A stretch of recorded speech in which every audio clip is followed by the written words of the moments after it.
చాలామంది పబ్స్కి వెళ్ళామంటారు. ఏంటది?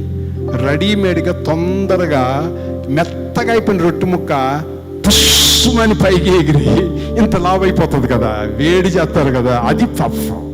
ఓకే, అది ఇలా మెత్తగా అయిపోతుంది. ఏది? మాడిపోయిన అరటి పండులాగా. దాన్ని మళ్ళీ పచ్చగా చేయలేడాడు. ఓకే, ఇప్పుడు ఈ రొట్టె ముక్క ఈ లోపల ఏదో చికెన్ ఫిష్ ఏదో పెడతాడు కదా, పప్పు, అదంతా మెత్తగా అయిపోతుంది. ఇప్పుడు మీరు వెళ్ళారు సోగ్గా 10 నిమిషాలు, అమ్మ అయితే గంట చేస్తుంది వంట. ఈ పఫ్ గాడు ఏం చేస్తాడంటే 5 నిమిషాలు ఇంత అయిపోయింది, ఇంత అయిపోతుంది. వేడిగా తినేసామనుకుంటారు. అది తాత్కాలికం, అది తాత్కాలికం. అంటే గ్యాస్ కొట్టాడు అనమాట. అంటే సైకిల్ షాప్లో టైర్కి గ్యాస్ కొట్టినట్టు, పుడకలకి గాలి ఊది పైకి పంపినట్టు అది సడన్గా పైకి వెళ్తూ ఉంటాయి అవి. అది గ్యాస్ కొట్టదు ప్రేమ. ప్రేమ ఉప్పొంగదు.